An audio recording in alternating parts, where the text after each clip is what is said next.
buenas tardes. Es un gusto estar nuevamente en nuestras conferencias de cada mes, el Proyecto ECO, gracias al Instituto Nacional de la Salud y, como siempre, la Asociación Salvadoreña de Psiquiatría, dando pues este aporte a todos los que nos sintonizan. Esta tarde vamos a hablar de un tema muy interesante, ya pedido pues por algunos temas que nosotros pues revisamos en el chat, y vamos a hablar sobre los trastornos somatomorfos. Los trastornos somatomorfos sabemos los que trabajamos en el área de la salud, que son unos trastornos psiquiátricos que pues presentan síntomas físicos y que aparentemente a través del tiempo se ha visto que su porcentaje pues era bajo. Después de la pandemia hemos visto mucho trastorno psicosomático, mucho trastorno somatomorfo, quien pues la doctora invitada esta tarde, que es la doctora Katy Cecibel Márquez, nos va a poder dar la presentación. Voy a leer el currículum de la doctora Katy Cecibel Márquez Cañas. Ella es médico graduada de la Universidad Nacional de El Salvador. Ella es médico especialista en psiquiatría y salud mental por el Instituto Salvadoreño del Seguro Social. Ella actualmente trabaja como médica psiquiatra en el Hospital Policlínico Arce del Instituto Salvadoreño del Seguro Social. También pues ella ha sido maestra del área de psiquiatría en la Universidad Nacional de San Miguel, y ha sido también miembro de nuestros equipos en la periferia del Instituto Salvadoreño del Seguro Social. Es un gusto, doctora Márquez, que esté con nosotros. Muchas gracias. Y precisamente vamos a iniciar con su ponencia. Muchas gracias a todos los que están conectados. Buenas tardes. Este es un tema bastante interesante por el hecho de la frecuencia con la cual estamos viendo y sobre todo por la frecuencia con la que se ve en otras áreas de la medicina, en otras especialidades, no solamente en el área de la psiquiatría, sobre todo porque son pacientes que usualmente consultan primero en el primer nivel de atención. Vamos a iniciar con los trastornos somatomorfos o trastornos psicosomáticos. Respecto al nombre, pues hay una pequeña diferencia entre el DSM-4 y el DSM-5, que en el DSM-4 se llaman trastornos somatomorfos y el pequeño cambio en el DSM-5, que se llaman trastornos de síntomas somáticos y trastornos relacionados. Ya vamos a ver un cambio también respecto a la clasificación. Se caracterizan por preocupaciones excesivas, preocupación persistente por síntomas físicos, sobre todo que causan un malestar significativo y deterioro en el funcionamiento diario. No son simplemente síntomas que el paciente deja pasar por sí, sino que le proveen un deterioro bastante significativo. Los trastornos somatomorfos son parte de los trastornos psiquiátricos más frecuentes en la práctica médica general. Tienen una prevalencia alrededor del 16%. Y entre las personas que los presentan se encuentran una comorbilidad 3 veces mayor, por ejemplo, de trastornos de ansiedad, de trastornos depresivos, así como una asociación bastante frecuente con trastornos de personalidad. Y se reporta una marcada relación entre la dificultad de expresar sus sentimientos y la tendencia a convertirlos en síntomas corporales. Vamos a ir viendo esto en la parte de etiología de cada uno de los trastornos. Generalmente las quejas somáticas son tratadas por internistas, neurólogos, médicos generales en el área del primer nivel de atención y en mucha menor proporción por psiquiatras, por los cuales los costos derivados de estos tratamientos pues tienden a ser muy elevados, ya que se les realizan múltiples estudios, múltiples estudios de gabinete, de laboratorio que no son necesarios. Los tratamientos médicos tradicionales no suelen proporcionar mejoría al paciente de estos síntomas y el paciente tiende a frustrarse por no sentirse ayudado, además de que el médico tratante no se siente eficaz. Esto incrementa el número de consultas con especialistas y eleva los costos dentro del sistema de salud. Son entidades que no se comprenden totalmente, no se han investigado lo suficiente para entender bien tanto su etiología como su patología, a pesar de que investigaciones recientes nos dicen que la somatización pues, es bastante frecuente en el contexto médico, como les decía, principalmente en el primer nivel de atención, y se ha relacionado con trastornos depresivos, trastornos de ansiedad, trastornos adaptativos, trastornos de personalidad. Hay algunos síntomas que son más habituales en los trastornos somatomorfos, generalmente síntomas subjetivos, dolor, fatiga, cansancio, debilidad, preocupaciones, obsesiones, es decir, interpretaciones incluso de sensaciones normales que tienden a interpretarse como si fuesen enfermedades. Entonces, la clave es que son síntomas subjetivos que nosotros como personal de salud nos cuesta medir objetivamente porque es una sensación que el paciente tiene. En cuanto a la clasificación, a la hora de desarrollar el tema nos vamos a basar en los criterios, en la clasificación del DSM-5. La diferencia es que surge este nuevo término de trastorno de síntomas somáticos que nos abarca lo que antes era conocido en el DSM-4 y el CIE-10 como trastorno de somatización, trastorno somatomorfo indiferenciado y trastorno por dolor. Sí los vamos a desglosar entre el trastorno de síntomas somáticos y el trastorno por dolor porque tienen unas pequeñas diferencias. Igualmente, el nombre de trastorno de síntomas neurológicos funcionales al que conocemos comúnmente como trastorno de conversión. El clásico trastorno hipocondríaco, que sería trastorno de ansiedad por enfermedad, y vamos a agregar el trastorno facticio y también me parece importante que veamos el trastorno diagnóstico corporal, que es bastante frecuente en adolescentes. Con frecuencia, estas entidades suelen subdiagnosticarse y se conocen poco y se tratan mucho menos en los servicios psiquiátricos, sobre todo por la resistencia que tienen los pacientes a aceptar que es un problema emocional y no orgánico. El paciente está firme en que su patología es médica y tiende a rechazar incluso el tratamiento psiquiátrico.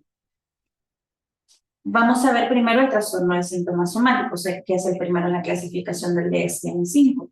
Es un diagnóstico en el que una persona experimenta diferentes síntomas físicos, pero no solamente la percepción de los síntomas físicos, sino que estos le causan una angustia significativa, alteran el funcionamiento diario y hay muchos pensamientos y sentimientos que giran en torno a estos síntomas, como mucha preocupación excesiva, comportamientos como para tratar de disminuir este dolor o esta sintomatología, y esto generalmente pudieran o no tener una explicación médica, pero la clave es la intensidad de la respuesta emocional y conductual del individuo.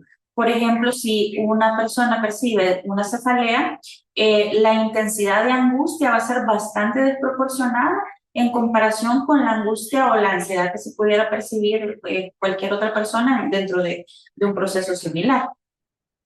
En la consulta de medicina general, la prevalencia de este trastorno por 6 meses es del 4 a 6%, pero incluso podría llegar a ser del 15%.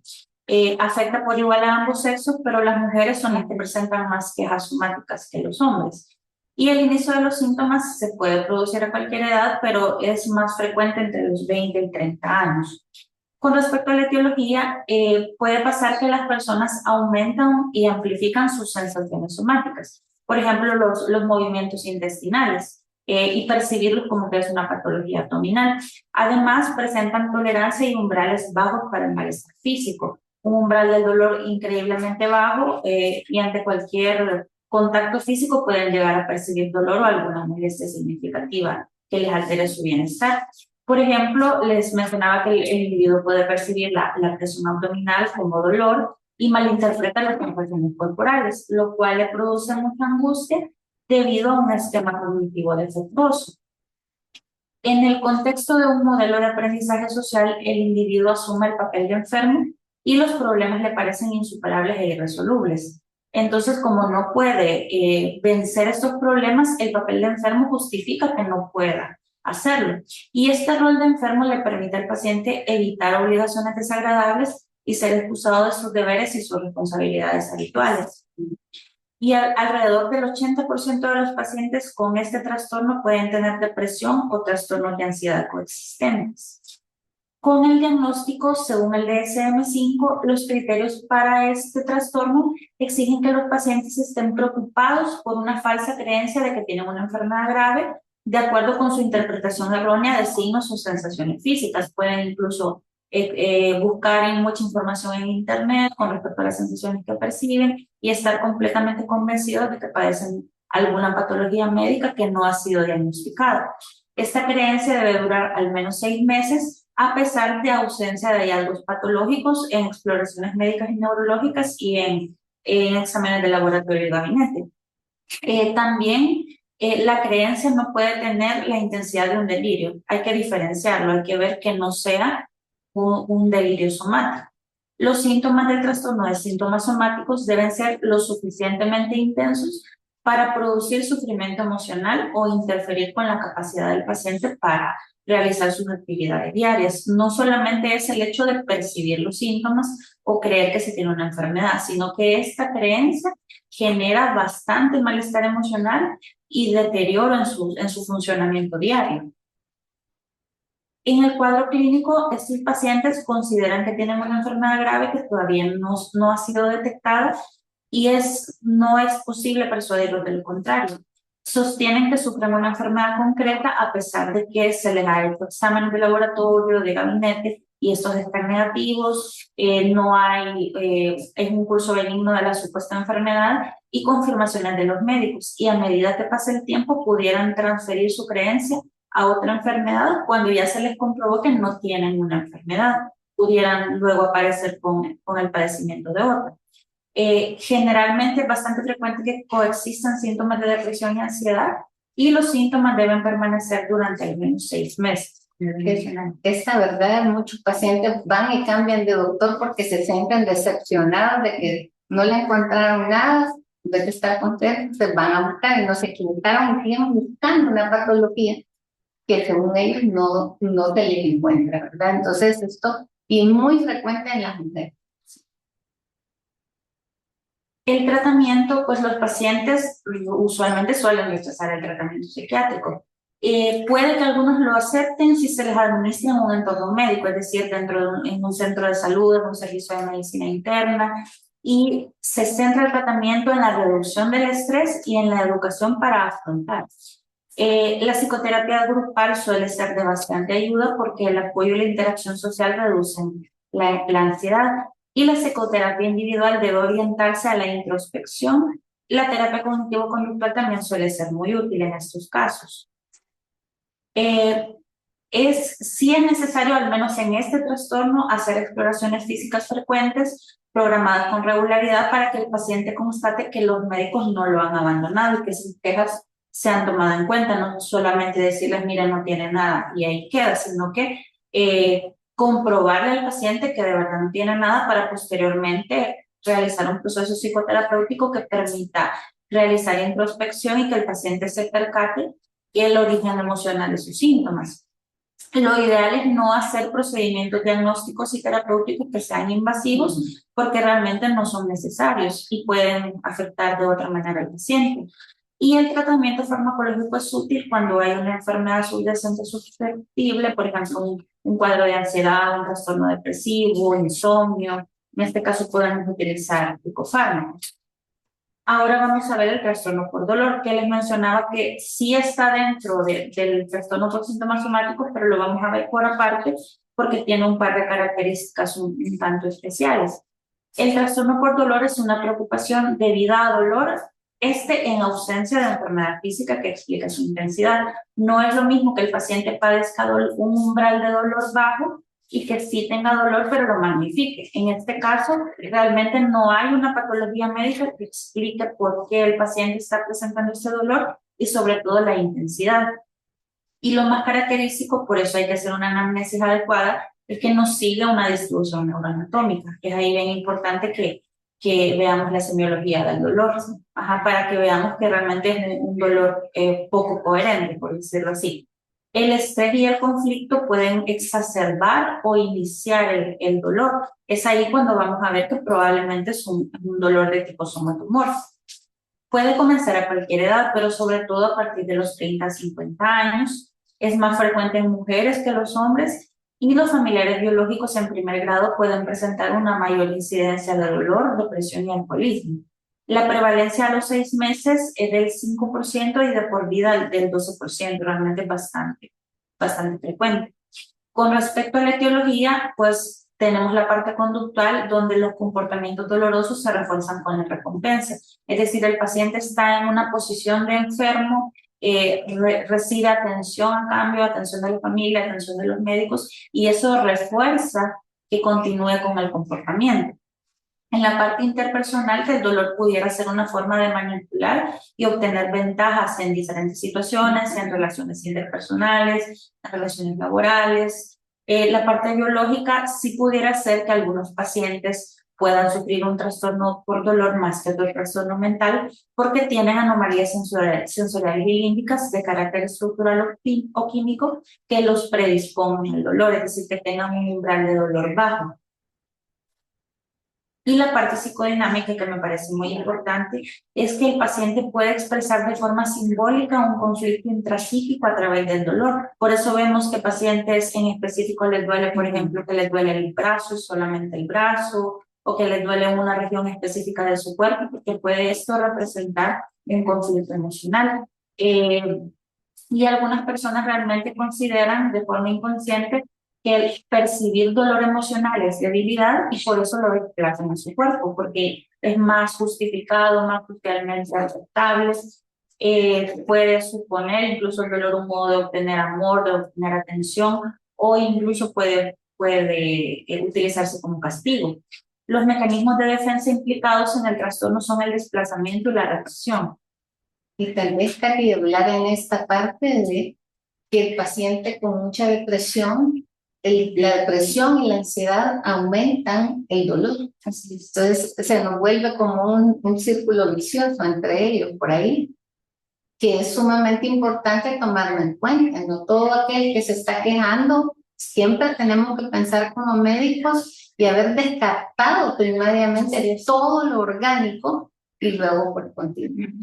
Sí, no catalogar inicialmente al paciente como desde el inicio que está con un cuadro somatomorfo, sino que lo primero, lo primordial es descartar cualquier patología médica. Así es.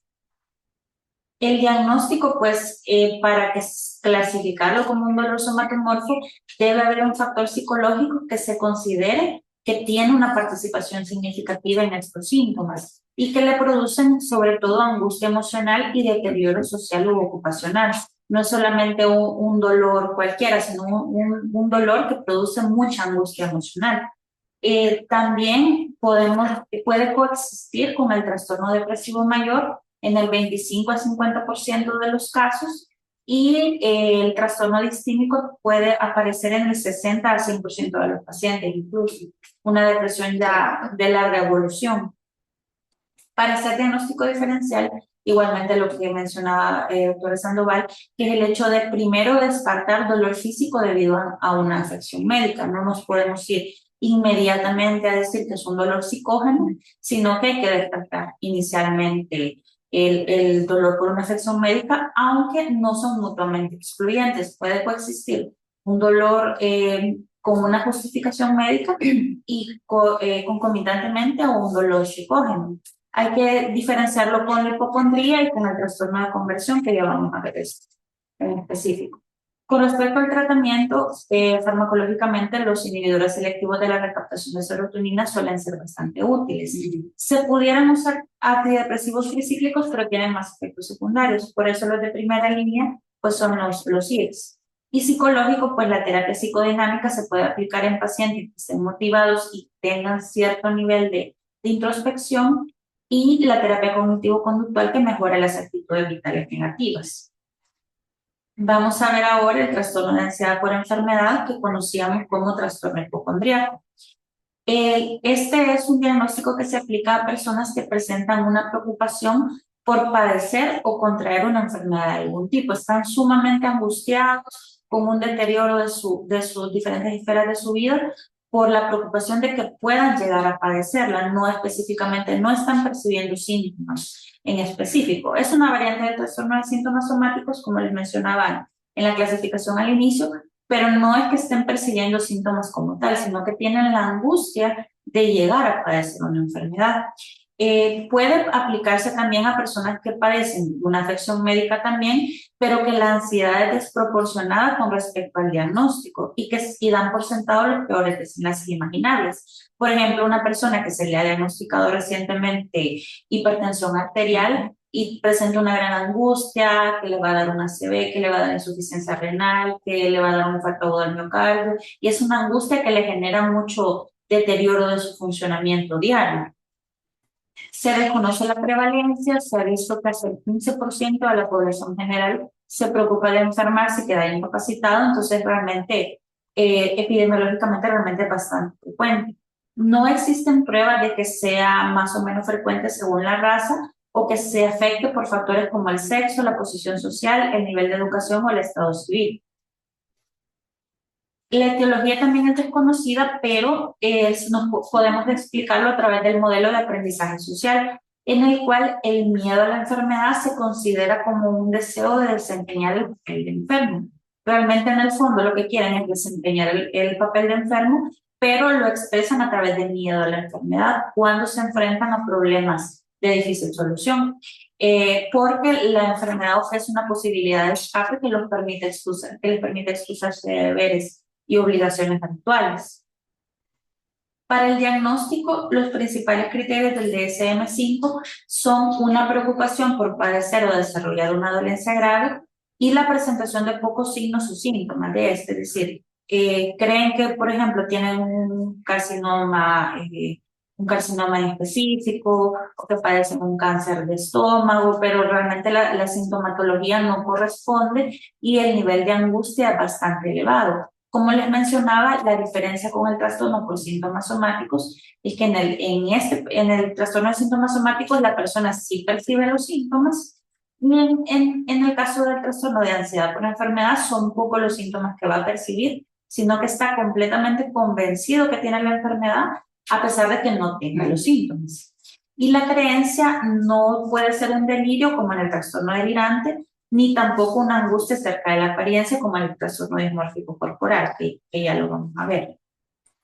La ansiedad debe resultar incapacitante, eso es bien importante, porque no es una ansiedad leve, es una ansiedad que le afecta a las diferentes esferas de su vida, provoca mucho sufrimiento emocional y afecta la capacidad de funcionamiento en diferentes áreas importantes de la vida.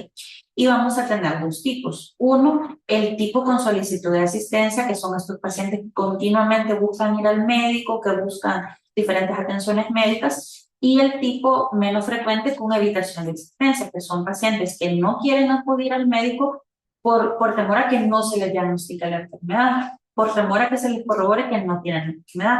Pero realmente la mayoría de las personas va a acudir repetidamente a consulta con múltiples profesionales. Los pacientes, en cuanto al cuadro clínico, pues están convencidos de que sufren una enfermedad grave que todavía no se ha diagnosticado y es imposible realmente convencerlos de lo contrario, es bastante difícil. Mantienen la creencia de que presentan una enfermedad concreta o con el tiempo transferir esta creencia a otra enfermedad física. Ya se les comprobó que no tienen un cáncer de estómago, entonces lo transfieren a otra enfermedad, tienen reflujo gastroesofágico, pero un reflujo grave que los va a hacer vomitar y no los va a dejar trabajar. Sus convicciones persisten a pesar de los resultados negativos de las pruebas y el pulso benigno de la supuesta enfermedad y a pesar de la opinión tranquilizadora de los médicos. Como decíamos, se les dicen, en lugar de tranquilizarse, más buscan ser diagnosticados con dicha enfermedad y suelen ser adictos a la búsqueda de información en Internet sobre las enfermedades que les preocupan. Para hacer diagnóstico diferencial, primero, pues las detecciones médicas. Siempre hay que descartar una patología médica, evitar tachar al paciente como quejoso crónico, quejumbroso o como decimos en nuestro medio un paciente N, sino que primero, lo primero, pues descartar una patología médica. Por supuesto, con una adecuada anamnesis nos vamos a dar cuenta que el síntoma no corresponde a lo que semiológicamente se describe como una enfermedad.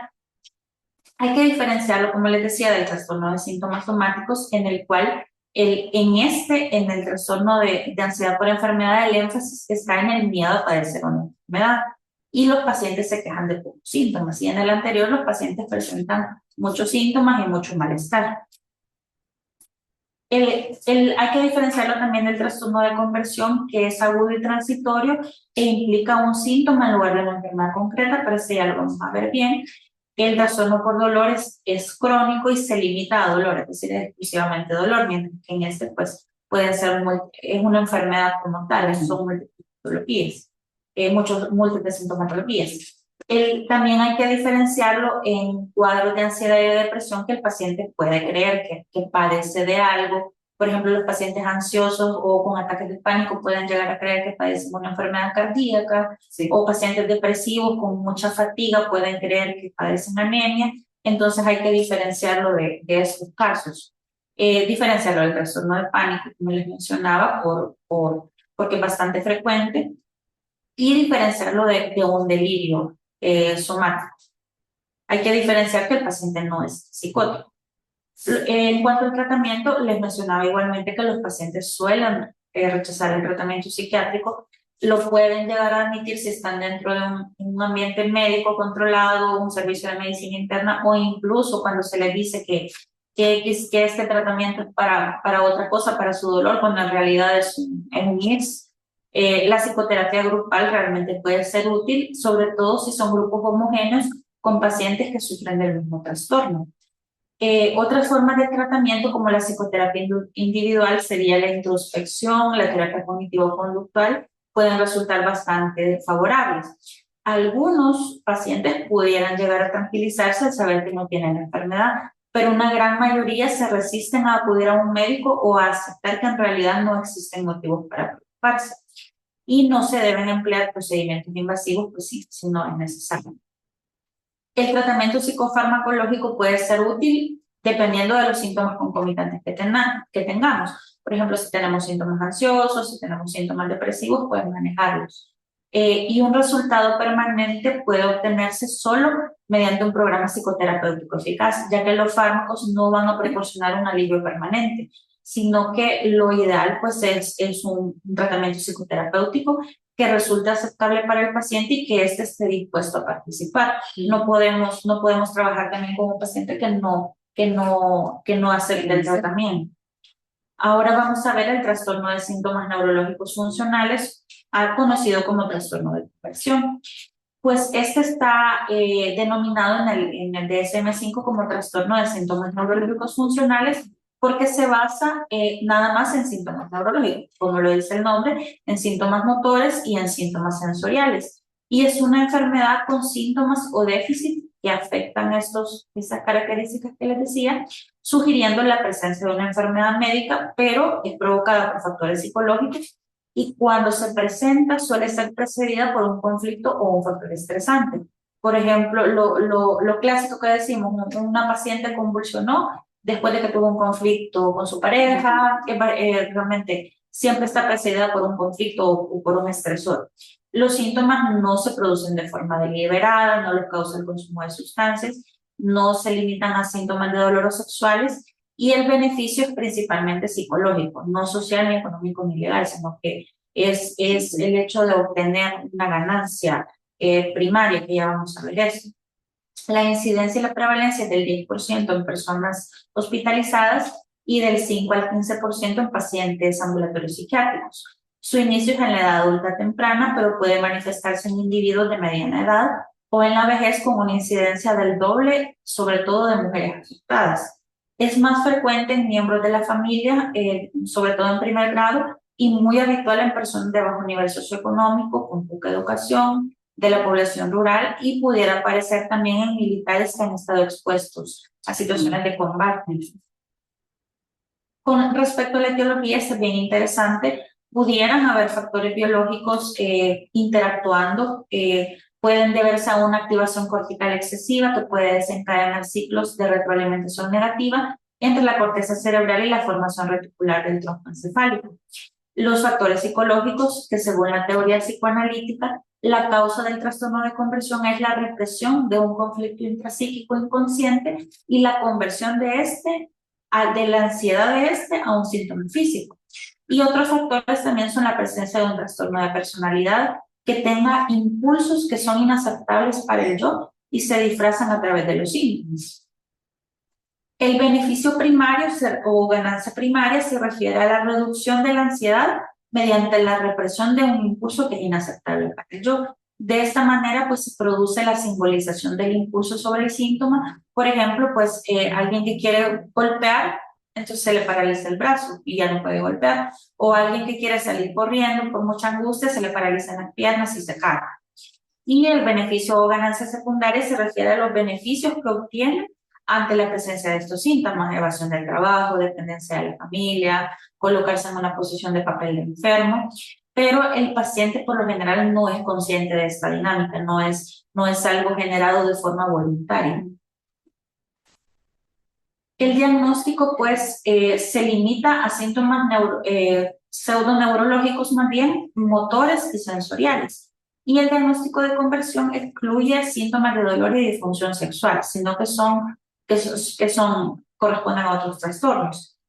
Hay varios tipos de síntomas o déficit en el trastorno de conversión. Puede aparecer debilidad, parálisis, movimientos anómalos. Podemos ver, por ejemplo, síntomas motores, tics, tortícolis, opistótonos, síntomas sensoriales, por ejemplo, ceguera, sordera, anestesia de diferentes regiones, especialmente de las extremidades, o incluso síntomas viscerales como vómitos psicógenos, pseudociesis, retención urinaria, son principalmente de la característica de los síntomas neurológicos, que hay que diferenciar con la semiología propiamente de estos síntomas, porque generalmente no cumplen con las características de la semiología de los síntomas. Si bien es importante, pues primero hacer el diagnóstico diferencial, que de verdad el paciente no tenga una parálisis, una ataxia, de verdad no tenga ceguera o sordera. Pudieran ser crisis histéricas también o un trastorno del estado de ánimo, un cuadro depresivo que puede presentar una parálisis dependiendo de los síntomas. El tratamiento farmacológico incluye las benzodiazepinas para la ansiedad y la tensión muscular, así como los inhibidores selectivos de la recaptación de serotonina para la dominación obsesiva de los síntomas. Y el psicoterapéutico, pues la terapia orientada a la introspección es útil para ayudar al paciente a comprender los principios dinámicos de los conflictos inconscientes que subyace a los síntomas. Y el paciente aprende a aceptar sus impulsos sexuales y agresivos y a no utilizar el trastorno de conversión como defensa. Ahora vamos a ver el trastorno dismórfico corporal, que son preocupaciones intensamente dolorosas respecto al aspecto. Los pacientes suelen pasar varias horas pensando en sus defectos, viéndose al espejo, observándose las supuestas anomalías, y suele ser muy frecuente en adolescentes y adultos jóvenes y puede tener mucha tendencia a la cronicidad. Característicamente desarrollan sentimientos de inadecuación social o interpersonal, especialmente con el sexo opuesto, y conducta evitativa, porque sienten mucha vergüenza por el supuesto defecto. Se diagnostica por igual en ambos sexos, de inicio gradual, súbito, de curso continuo y con escasos intervalos libres de síntomas. Generalmente es continuo. Los criterios diagnósticos: la preocupación por algún defecto imaginado, sobre todo imaginado, que los demás le dicen al paciente: no tienes nada, no se te ve nada, o tal vez una pequeña imperfección que el paciente ve de una forma magnificada. Cuando hay anomalías, cuando sí existen algunas anomalías leves, la preocupación del individuo pues es mucho más excesiva. Por ejemplo, si dice que tiene una mancha y no tiene nada, así tener una pequeña mancha, pues la angustia va a ser mucho mayor. La preocupación provoca malestar clínicamente significativo, provoca deterioro social y laboral por la tendencia al aislamiento que suelen tener estos pacientes, y la preocupación no se explica por la presencia de otro trastorno mental. Sí es importante hacer un diagnóstico diferencial porque, por ejemplo, en la adolescencia pueden haber preocupaciones dismorfofóbicas transitorias. La intensidad es variada, pero lo importante es que no interfieren con el funcionamiento del paciente. En el caso de la dismorfia corporal TIC. En el caso de la anorexia nerviosa también hay que hacer la diferenciación, porque son síntomas limitados al sobrepeso, a la forma y al tamaño corporal, no a la dismorfia, digamos. Trastorno de identidad de género también hay que hacer la diferencia por el malestar y desacuerdo es específico para las características sexuales primarias y secundarias, no para otros tipos de anormalidades. Hay que ver que no haya un episodio depresivo, porque si el paciente tiene muy baja autoestima, puede empezar como a verse defectos Trastorno de personalidad también, porque pueden haber preocupaciones por defectos reales de su apariencia física, aunque magnificados, pero reales. Y en el trastorno obsesivo compulsivo, las obsesiones y compulsiones no se limitan a la apariencia física.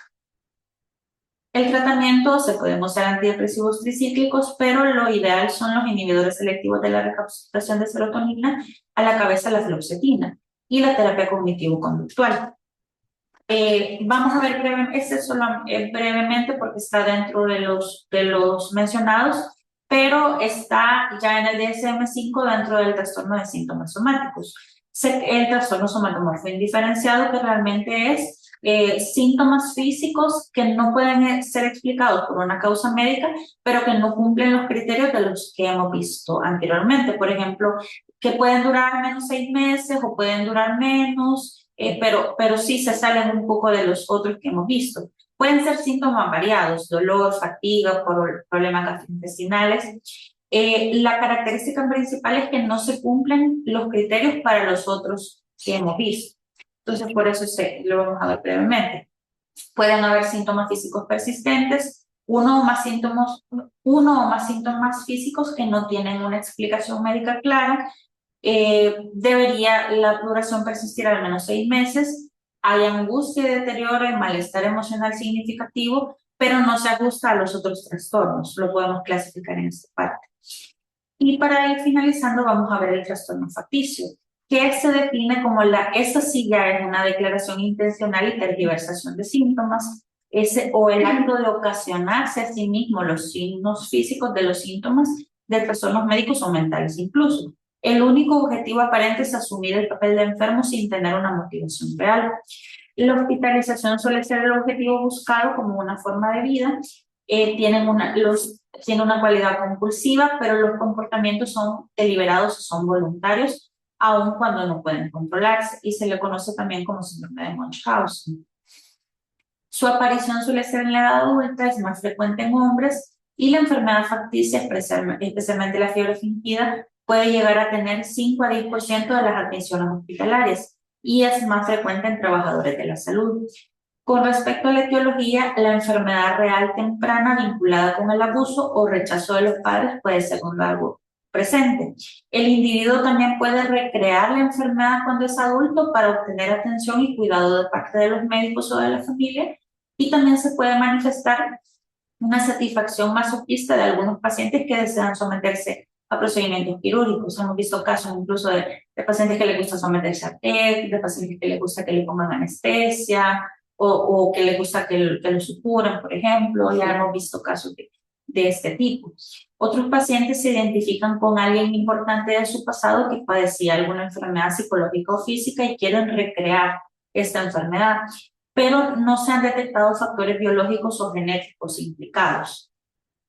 La psicodinámica pueden observarse en los mecanismos de represión, identificación con el agresor, regresión y simbolización. Y para hacer el diagnóstico tenemos dos tipos: el predominio de signos y síntomas físicos, en el cual el paciente se genera síntomas físicos, por ejemplo, puede colocar sangre en las heces y la orina, elevarse la temperatura de forma artificial o tomar insulina para disminuir la glicemia. Y tenemos el predominio de signos y síntomas psicológicos, de pacientes que fingen tener síntomas psiquiátricos. Pueden inventarse una historia de que sufrieron un estrés vital importante para explicar los síntomas y colocarse en una posición enferma. Sí, siempre hay que hacer el diagnóstico diferencial con una enfermedad física, o con otros trastornos somatomorfos, pero principalmente con un trastorno de la personalidad, que usualmente suelen ser concomitantes. La evolución es generalmente crónica, comienza en la edad adulta, pero la aparición puede ser anterior. Hay consultas frecuentes con médicos, antecedentes de hospitalizaciones, y estos pacientes solicitan continuamente la atención médica. El pronóstico mejora si tratamos la ansiedad o la depresión concomitantes con tratamiento farmacológico. Hay que evitar pruebas analíticas e intervenciones médicas innecesarias. Es necesario confrontar al paciente con el diagnóstico del trastorno facticio y los síntomas fingidos, para llevarlo a una introspección. Pero en estos casos los pacientes casi nunca aceptan la psicoterapia debido a su escasa motivación. Pero una buena alianza terapéutica puede ser factible a lo largo del tiempo, para poder llevar al paciente a tener una introspección sobre su comportamiento. En algunas regiones de Estados Unidos se dispone de un banco de datos sobre pacientes con hospitalizaciones repetidas por trastorno facticio, que realmente sería algo bastante útil en nuestro medio. Y la terapia psicofarmacológica ayuda frente a la ansiedad o depresión que se suelen asociar, y hay que combatir el abuso de sustancias si llegara a existir, por ejemplo, abuso de analgésicos. Y que aquí hay varios casitos que hemos tenido por ahí. Así es. Bueno, para finalizar vamos a ver un caso clínico. Es un paciente masculino de 36 años que desde hace 2 años está sumamente preocupado porque tiene la convicción de padecer una enfermedad abdominal grave, ya que padece molestias inespecíficas y vagas en esa zona. Se ha sometido a varios exámenes y pruebas físicas que han resultado negativas. A pesar de la negatividad de las pruebas, el paciente está convencido de que sufre una enfermedad física grave. Por esta razón está muy preocupado, acude a diferentes médicos, ha abandonado sus ocupaciones habituales y apenas hace vida social. Ha visitado a varios médicos que abandona cuando le dicen que no tiene ninguna enfermedad. Presenta síntomas de ansiedad, angustia, intranquilidad, dificultad para dormir, pero no depresivos. No muestra antecedentes familiares de interés, pero su padre era un hombre aprensivo que a menudo se quedaba en casa y no iba a trabajar alegando que tenía algún cáncer físico. En este caso nos encontramos ante un trastorno de ansiedad por enfermedad, que es bastante frecuente realmente. Hemos visto muchos en nuestro medio. Y por acá finalizamos la presentación. Muchas gracias, doctora. Creo que este tema es sumamente frecuente y creo que todos los que trabajamos pues, en el área de la salud y principalmente creo que el primer nivel ha visto muchos de estos síntomas somáticos en los pacientes. Creo que hoy, post pandemia, todo el mundo llegaba preocupadísimo por la taquicardia, porque me siento así, y se vio un alza en la mayoría de cuadros de este tipo. Creo que es bien importante también hablar que lo que la boca no dice, el cuerpo lo sufre, y verdaderamente eso hace una diferencia enorme. Bueno, vamos a pasar a las preguntas. Aquí tengo algunos chats, todos pueden escribir sus preguntas. Aquí nos mandan saludos. Buenas tardes, Supervisión de Enfermería del Hospital General presente, licenciada Ada Hernández, licenciada Cortés, licenciada Peña y licenciada Olmos. Muchos saludos y gracias por estar con nosotros. Saludos, gracias por estar presentes. Saludos cordiales del Hospital General Roxana Rodríguez. Ven, en esto creo que lo que hablábamos en el hospital, a través de los años hemos tenido y detectamos personal de salud que está llegando a hacerse procedimientos invasivos. Así es. Y verdaderamente los hemos detectado y por eso es la presencia del psiquiatra de enlace en un hospital general, ¿verdad? Es sumamente importante y la idea de Estados Unidos que los tienen chequeados creo que es excelente. Pero tenemos que tomar en cuenta, por ejemplo, ustedes han visto y usted vio conmigo ahí, la mayoría de pacientes con dolor lumbar que mejoran en 2 días al ponerles un medicamento. Sí. Entonces, la presencia de los trastornos por dolor, como la doctora nos mostraba ahora, nosotros la primera clave en este tema definitivamente es la historia clínica. Una anamnesis bien hecha, como nos decía la doctora, es esencial para que nosotros no nos vayamos a perder. Y por supuesto, el área psiquiátrica es lo último que vamos a pensar. No vamos a pensar porque alguien llegó por ahí que esto es algo de psiquiatría nada más. No, definitivamente tenemos que descartar lo mínimo. Una pregunta nos hace aquí Yamilet Esperanza Cruz.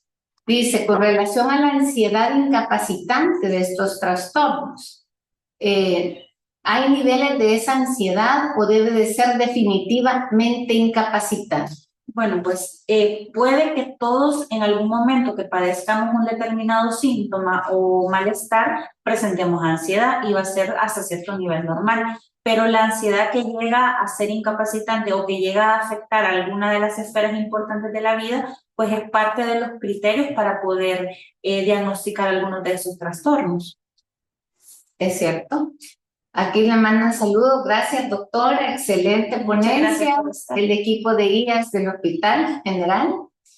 También están conectados los del Policlínico Arce, entendemos también por ahí. Yo creo que aquí en este tema es sumamente necesario dejar en claro. Hemos hablado y la doctora nos explicaba de las diferentes psicoterapias, pero creo que para el primer nivel es esencial que primero escuchemos al paciente, hagamos esta historia bien y veamos que algunos medicamentos con los que contamos se puede en aquel que está medicado. Si es un caso que de verdad está muy depresivo o que ya anda en el borde de lo delirante, porque hemos tenido muchos casos ahí, verdaderamente eso nos tiene que pasar a la referencia a la parte de psiquiatría.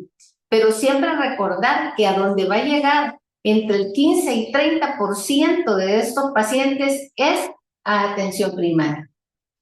Hay otra preguntita más. ¿O quería decir algo? No, solamente que lo más importante es la escucha activa al paciente, porque muchas veces nosotros podemos llegar a catalogar y decir que el paciente no presenta algo de origen psicógeno, pero en realidad no hemos escuchado lo suficiente, el paciente no se ha expresado, lo primero que expresó fue la preocupación que tenía por el síntoma y no el síntoma.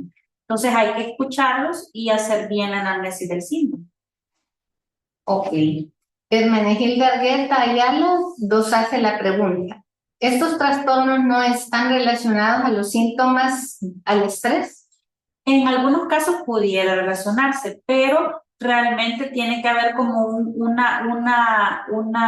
trastorno realmente ya bien puesto para que se llegue al nivel de afectar las esferas de la vida, porque el estrés pudiera ocasionar diferentes síntomas que sí se perciben como tal y generar cierto nivel de ansiedad, pero esta ansiedad pues no va a ser lo suficientemente discapacitante para decir que es un trastorno. Así es.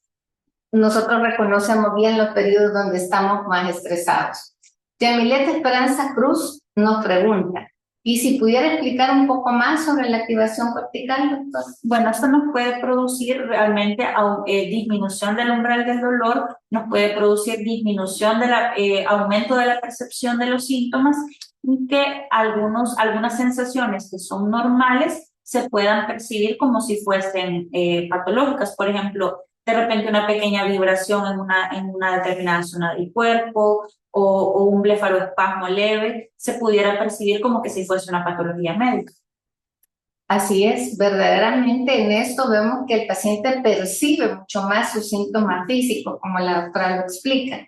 Y eso hace que, por ejemplo, estén tan pendientes de que es una gran taquicardia y le toman y no tiene mayor cosa. Entonces, siempre va relacionado con eso. Bueno, Mireya Gutiérrez dice, gracias, excelente ponencia. ¿Qué recomendación se puede brindar para el personal que recibe este tipo de pacientes? Porque se escucha a algunos familiares de los pacientes que se quejan que no se atienden y el personal de salud solo escucha que su paciente es una N, sin entender qué es eso. Realmente lo primero, como les decía, es la escucha activa, es decir, que el paciente vea que uno sí le está prestando atención, que no se le está catalogando el síntoma o que no se está minimizando lo que siente de forma inmediata, sino que primero realmente escucharlos, hacer una anamnesis adecuada para no catalogar al paciente como que no, como una N, como se le dice coloquialmente en nuestro medio, sino que hacer una anamnesis adecuada para ver qué es lo que tiene el paciente. Y así corroborar que, por ejemplo, corresponde, por ejemplo, si es un dolor, que la semiología de ese dolor corresponde a X enfermedad o que ese dolor no tiene concordancia neuroanatómica con nada y que sí pudiera ser un dolor somatomorfo. Así es. Yo creo que una cosa importante y todo el personal que nos esté escuchando, creo que es sumamente necesario recordar que no podemos llamarle N a nuestros pacientes. Eso no se debe usar y tiene que quedar descartado. Definitivamente, si alguien está pasando por uno de estos trastornos, excepto el que es facticio, que anda buscando otras cosas y las simulaciones, no es lo mismo a que nosotros estemos con un paciente que tiene un dolor emocional expresado a través de diferentes situaciones, diferentes cosas. Entonces yo sí creería que ahí tenemos que dejarlo claro. También es importante ver que estos pacientes ya vienen de un montón de doctores y traen el montón de estudios que hay que revisarlos y no quedarnos solo con, es cierto, ya le hicieron, pero también nosotros tenemos que hacer el análisis sin llegar a todas estas cuestiones invasivas. Y también es importante entrevistar a la familia, porque a veces ahí encontramos algunas situaciones que nos orientan más a lo que está pasando, ¿verdad? ¿Alguna otra pregunta? Saludos. Yo creo que es sumamente importante, como les decía, este grupo de pacientes son los que se les llama son los que frustran a los doctores, dicen, porque el paciente va de uno donde el otro, o con el paciente con trastorno por dolor asociado a los factores, ya sean médicos y psicológicos, que a veces estos convergen porque no podemos excluir que un paciente que está quejándose de dolor no lo podemos medir tan fácil. Entonces nosotros tenemos que ir e investigar y que quede claro que hay que descartar primero todo lo que tiene que ver con la parte orgánica de este paciente. Vamos a ver, ¿alguna otra pregunta? Siempre nos escriben por acá. Saludos a la doctora también, de parte del doctor del Hospital General. Vamos a ver, Carmen Díaz pregunta. Buenas tardes. Una pregunta: si se observa en un adolescente indicadores del trastorno dismórfico, ¿debe de ser atendido por un psicólogo clínico o por un psiquiatra? Pensaría que realmente debe ser una evaluación multidisciplinaria, porque puede este trastorno ir concomitantemente con síntomas depresivos y síntomas ansiosos. Entonces sí es necesario llevar un proceso psicoterapéutico, pero también evaluar que no tenga otras comorbilidades adyacentes. Exactamente. Creo yo que en esto la primera parte es, por ejemplo, si es un adolescente que se le ha detectado que está cursando con un dismorfismo, recordemos cómo están dentro del descarte de estas situaciones todos los problemas de la anorexia y todo este montón de cuadros de trastornos de la conducta alimentaria. Tenemos que hacer una buena evaluación, como dice la doctora, psicólogo clínico con un equipo multidisciplinario ahí, y por supuesto que sí, amerita la evaluación con el psiquiatra dentro de este grupo, pues debe de hacerse de esa manera. O sea, trabajar en equipo. Eso es esencial. Bueno, no sé, creo que ya no tenemos más preguntas. ¿Alguna pregunta más que quieran hacer? Creo que tenemos que aprovechar estos espacios porque llega de repente pacientes que nos hacen pensar en situaciones neurológicas que verdaderamente que ha sido porque no pudieron hacer alguna cosa y se les durmió el brazo por ahí y no le pudieron dar a alguien. Ya hemos visto varios.